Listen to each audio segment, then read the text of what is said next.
You are listening to I Am Refocused Radio with your host, Shamaya Reed.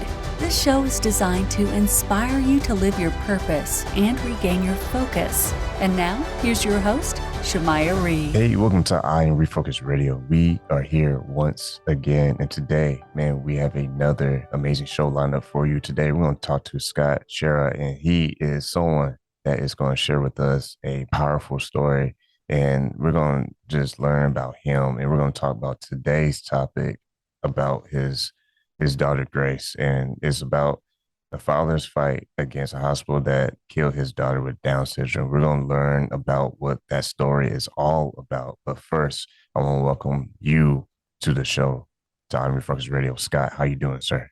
Well, I'm actually doing okay. Thanks for asking, and it is sure a pleasure to be here. Thank you. So, man, first and foremost, this show topic is going to be about a painful loss, but you are going to walk us through what all this happened, how it happened, and where it took place, and what is the story behind your daughter Grace, who was a 19-year-old with Down syndrome that was killed by the actions of unethical medical personnel.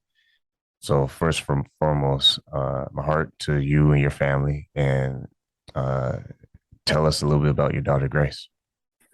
Well, thanks for that, Grace. I could talk for the whole time and more. I mean, she was a gift from God. We named her Grace after God's grace, and interestingly, as I think back to how she came into this world, it's similar to how she left, because as she came into this world, I was in the delivery room with my wife, and I said, "You know what? I think our daughter has Down syndrome."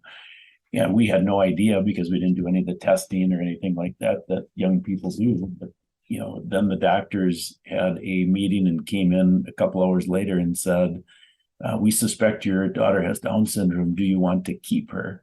And this was not to abort her at that point. Obviously, she was already born, but it was an attitude that we wouldn't want her. And of course, we wanted her. I mean, she was the best physical gift God ever gave us. And boy, she lived up to her name. She loved our Lord, and she called me earthly dad. She called my wife earthly mom. She was extremely high functioning. I taught her to drive a car. My wife taught her how to read and write. She played violin at my daughter Jessica's wedding. And she was incredibly funny, and she just had a humor side of her that it came about with everybody she met. If she met you for the first time, she might say, "Would you like to hear one of my dirty jokes?" And you'd say, "Well, of course, I want to hear one of your dirty jokes." And then she'd say, "Well, why didn't the toilet paper cross the road?" And of course, you'd say, "I don't know. Why didn't it cross the road?" And she'd say, "Because it got stuck in the crack." So that's my little bugger, Grace. She had, people with Down syndrome are quite unique.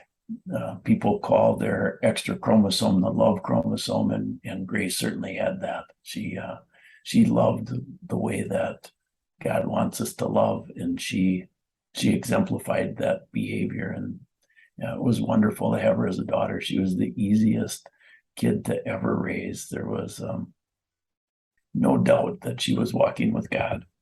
So thank you for that. And it sounds like your daughter Grace had a lot of joy inside her, and it sounds like she was full of life and really appreciate those around her. What was some of the things that she was interested in? Was she interested in any hobbies, any sports, anything that drew her and that she used to show and share her joy? Well, she seemed to be interested in whatever the other person was interested in. So as it applies to me, for example, I enjoy hunting, and she was my hunting buddy. So, I mean, she would just do whatever the other person wanted. But as far as her as a person, the thing that she took the most interest in was her love of Elvis Presley. She just became a big time Elvis fan, and so much so that she wrote a fan letter to Elvis's wife, Priscilla. And as God would orchestrate things, Priscilla called Grace and invited us to Graceland. And so we took the trip and and got a personal meeting with her, and the two of them became friends, which is quite a story even by itself. Well, once again, we're talking to Scott Schara and about his daughter Grace and a tragic situation that happened. But it sounds like to you, coming from you, that she had a life that touched many people, and we will celebrate that and focus on that. But tell the audience the situation that we're going to be talking about that caused this pain, and take us back to what happened. So this was back in last October. Grace had COVID, and she ended up not being able to maintain her oxygen saturation above 90% on October 6th. And we perceived that as an emergency. She was in the high 80s. The frontline doctors had recommended that if you can't maintain 94% or above, that it's serious. So we ended up taking her to urgent care. They did some blood work. She had a high D-dimer, which is a blood chemistry parameter that says you have a propensity to clot. So they wanted us to take her by ambulance, which we did, to the emergency room. They did a CT scan. She was negative for clots. The emergency room physician suggested that we check Grace into the hospital for 3 or 4 days to put her on oxygen and a steroid to stabilize her. Grace was fine. I mean, she was really normal at that time. She wasn't gasping for air or anything, but we just thought it was the right thing to do as far as a precaution. And unfortunately, we trusted the white coats to do what was right. And what happened after that was a series of events that ended up killing her. And ultimately, I have concluded that I believe she was murdered. And I say that with a degree of confidence because at the point I made that decision, which was in April, I had about 500 hours of research in. And on top of that, 3 days after Grace died, I went to a different hospital, and I was significantly worse than Grace. I just about died the first night. And with the same symptoms, COVID symptoms. But what ended up happening is that hospital did not follow the protocol of the hospital that Grace was in, and they turned me around in 24 hours. So what happened in the hospital with Grace is, the first day was normal. We had there's a lot of issues with care. I'll just hit a couple of them so you get a perspective. But the second day, the doctor came in and said, you need to put your daughter on a ventilator in the next 2 hours. And I said, what is that based on? And he said, well, we did a blood gas draw last evening and the numbers are not good. I said, well, what time did you do the blood gas draw? And he told me, and that didn't line up well with how Grace was feeling during that time, because I was watching, I was paying attention. And so I said, I think you need to redo those numbers. And they did, and Grace was fine.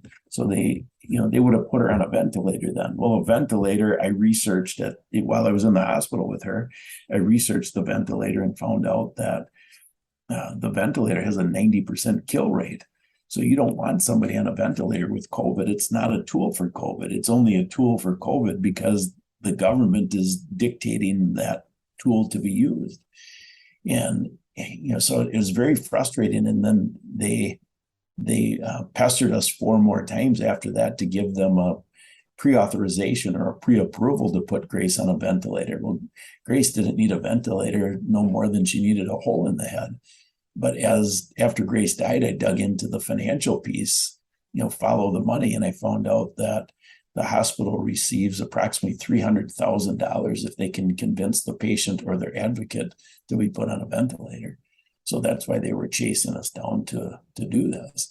Then another situation happened the next day, which was October 9th. Grace was hungry. I ordered food, started to feed her, and the nurse came running in and said, you can't do that. I said, what's the reason? And she said her oxygen saturation is only at 85%. And so I thought, well, this is strange. I mean, Grace is doing fine. And she was in the high 90s when she was on a regular cannula just a couple of days ago. So I had my COVID materials in the room, which included my own oxygen saturation meter. So I put it on Grace's finger and it read 95%. So I called the nurse back in and asked her if my finger monitor was accurate. And she confirmed that it was.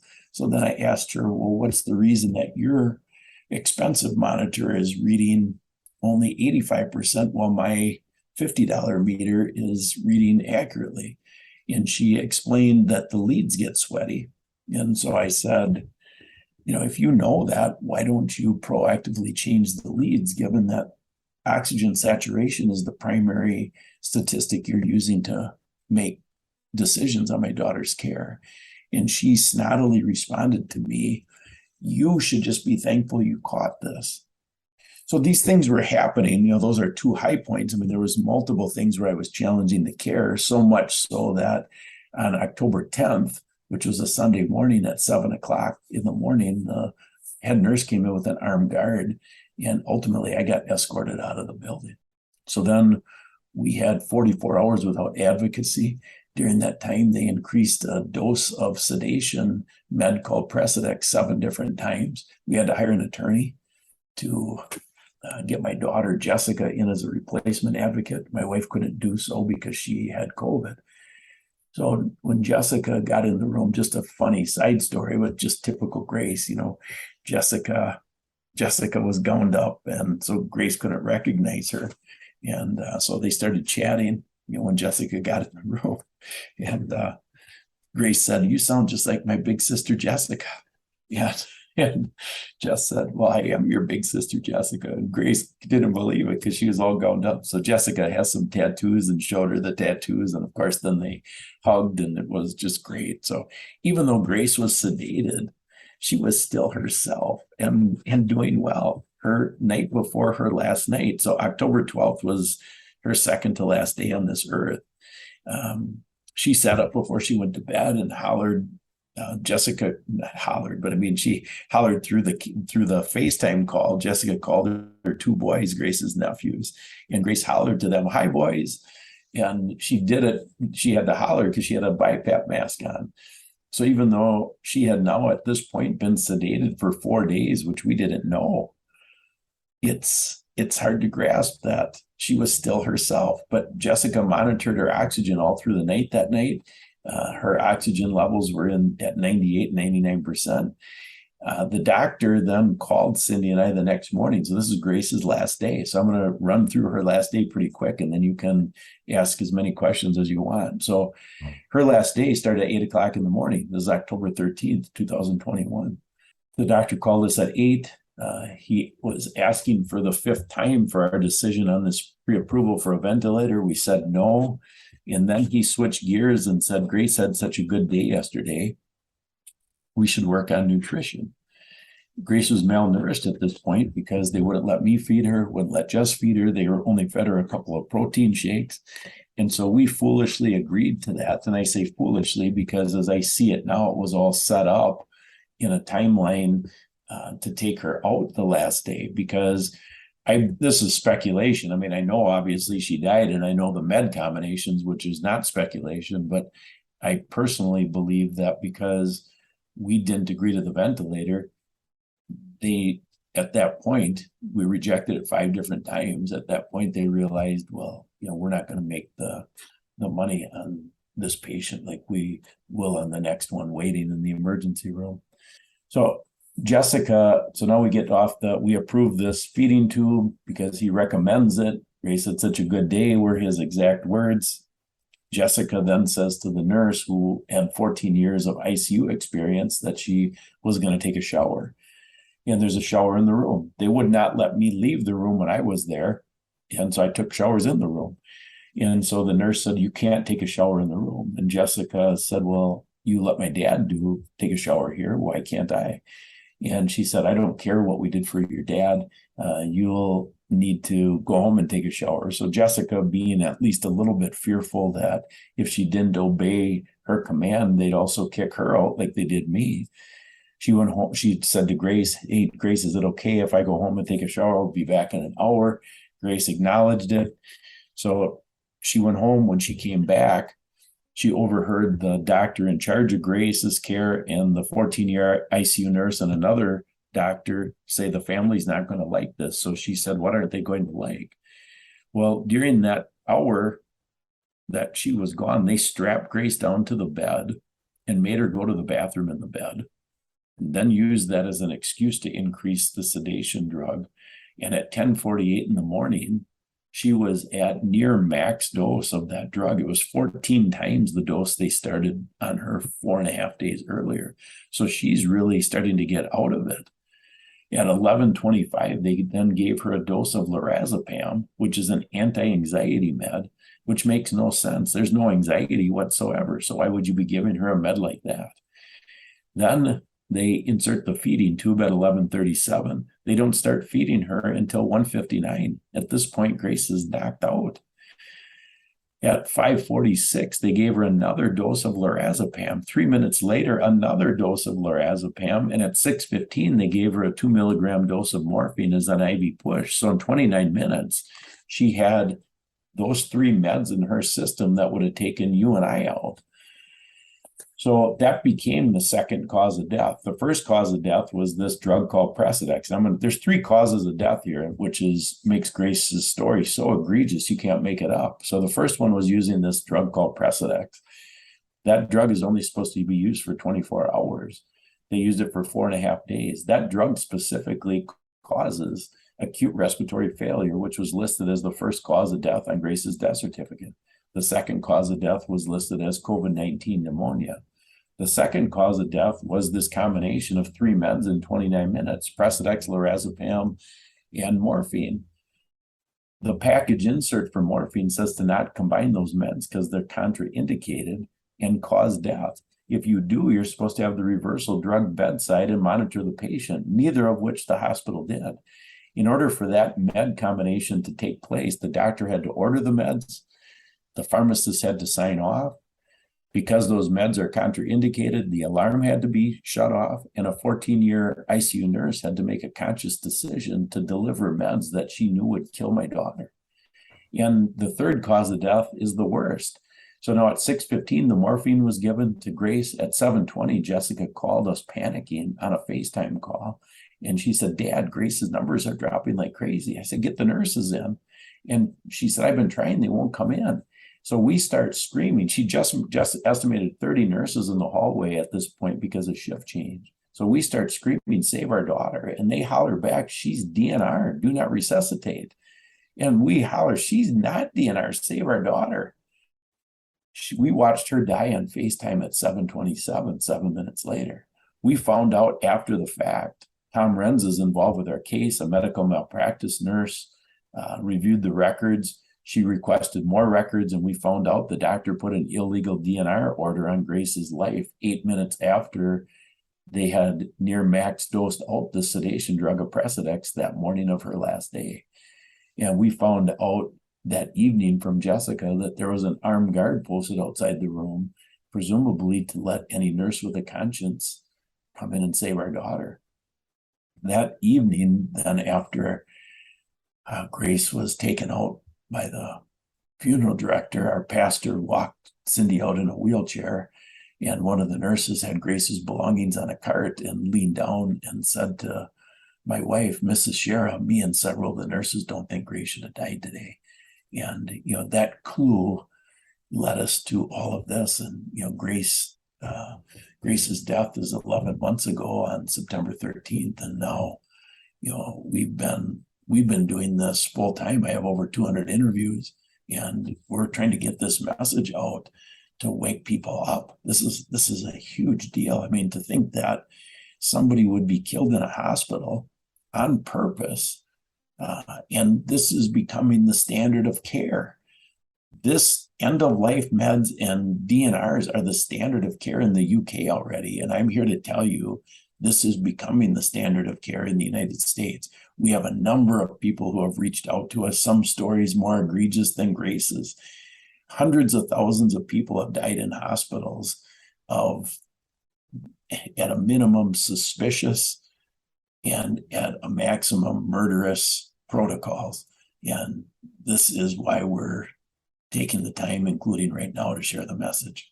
Once again, listen to I'm Refocused Radio, talking to our guest, Scott, Sarah, and all I can say is, man, I mean, it's hard to even start where to ask questions, except for the fact one thing that really stuck out when you said there at point of time, was it just one nurse or was it a couple of nurses or a few nurses that told your wife that they felt that there were some red flags? Was it just one individual or was it a few? It was one, the one that had Grace's belongings on the cart. She just referenced, she said me and several of the other nurses. So we know at least several know. I mean, our case has gotten so much attention that it still shocks me that none of them have come forward and contacted us. But there is an awful lot of pressure. People do not realize what is really going on. People are getting fired in their jobs if they're in the medical profession for not following protocols, for being whistleblowers. This is a very nefarious time that we're in. And with that said, because I want to make a big disclaimer on the show, I'm just asking the questions. I'm not no medical expert or anything like that. I'm just asking Scott the questions. What was the next step for you and your wife? Were you able to get any kind of support and legal help, or just what was the process to try to really find out what happened? Like, what to find out the bottom line of what actually happened? What was that process like? And I'm sure, is this also a ongoing process that you're still dealing with to find out the bottom line of the truth? Yeah, great question. I mean, I believe we have the truth now, but that took quite a bit of time. Then the doctor who Cindy and I have known since high school, we were classmates.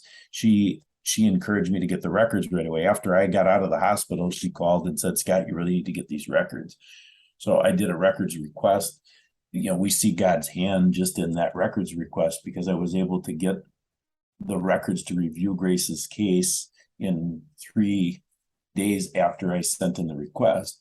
So then by November 8th, so Grace died on October 13th. By November 8th, we had gone through the records in enough detail to know that she was killed. The process they used killed her. So at that point, we simply thought that Grace's death was an anomaly and the hospital would want to know. So we summarized everything, sent everything via email to the hospital, requesting a meeting with the CEO and the doctor. And, I just thought that's my biblical responsibility to request this meeting. That looked to us that they killed her. In fact, we thought they wronged us, but you never thought there was an agenda behind it. Ultimately, they got a hold of us via email on December 2nd, 3 weeks later, and said, "We are not going to meet with you." And so I felt that, that door was open then to take it to the next step, which at that point we filed claims with the state agency that regulates hospitals and the state agency that regulates doctors. And then I sent a 2-paragraph summary of Grace's case to Newsmax and Fox. Well, Newsmax contacted me the following week, and I was on national television telling the story a week later. And then that opened up this whole media opportunity to share the story worldwide.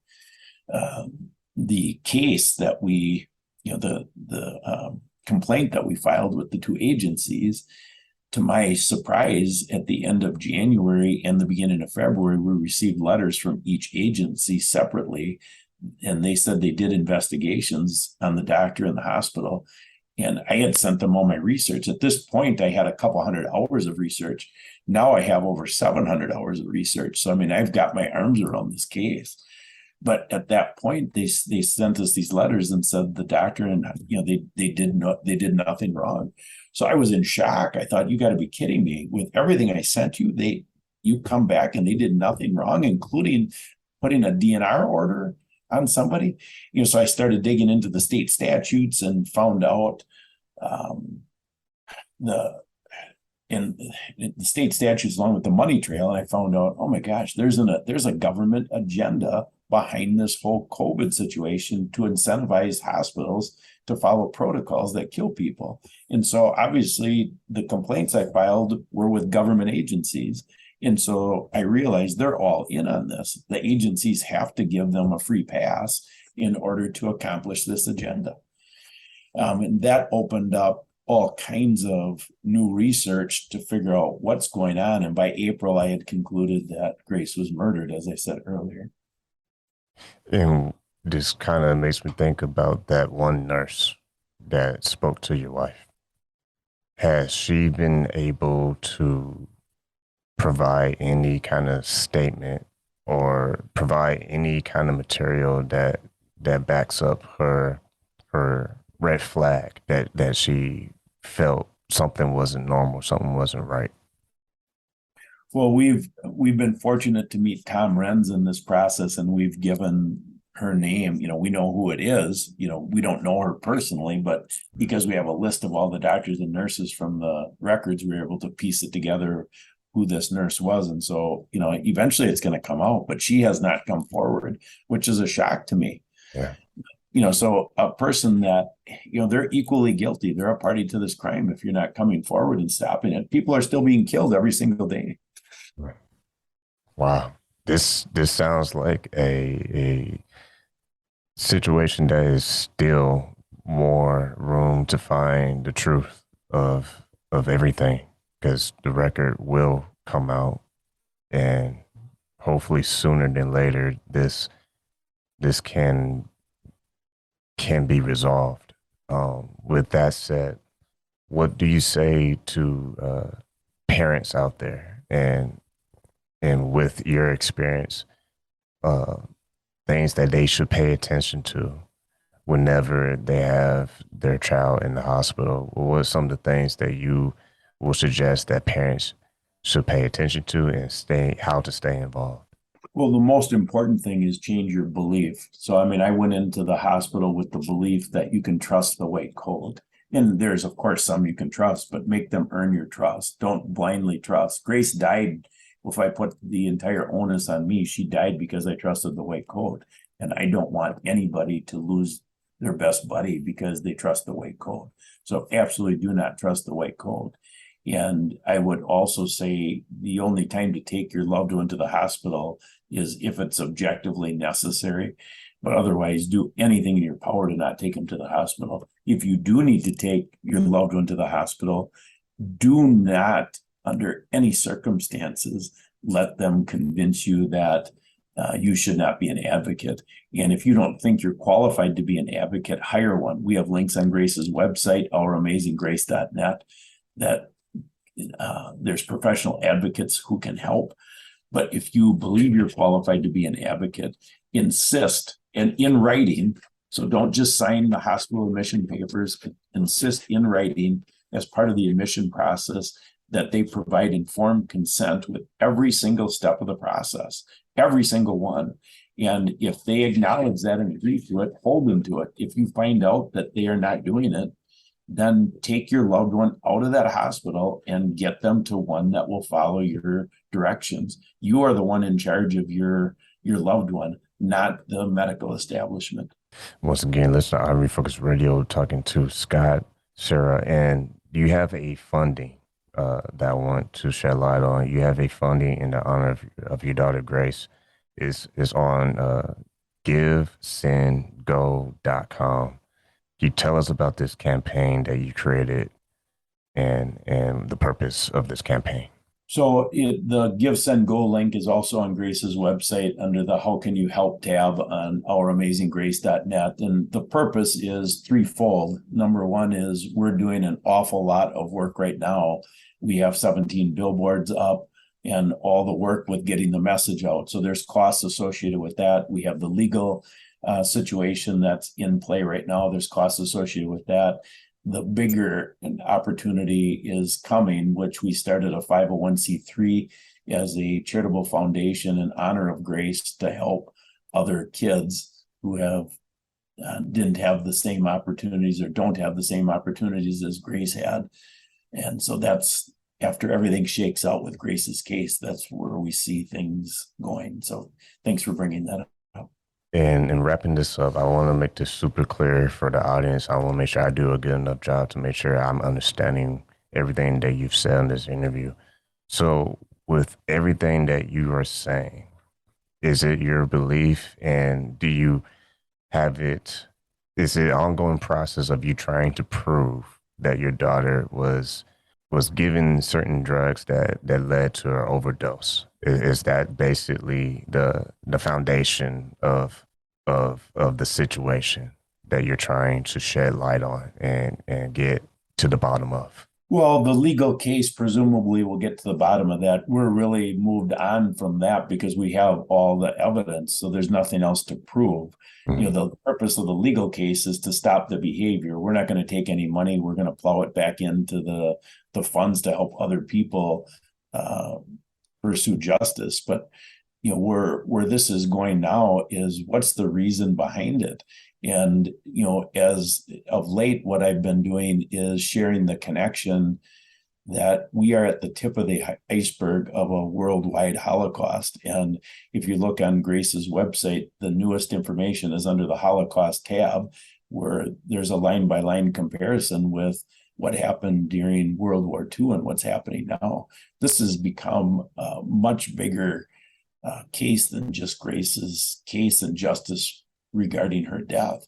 It's become trying to wake the population up so that people can see what's happening. I cannot believe how much I have been personally programmed to believe lies, and now that I start seeing things, it's become a pursuit that is insatiable.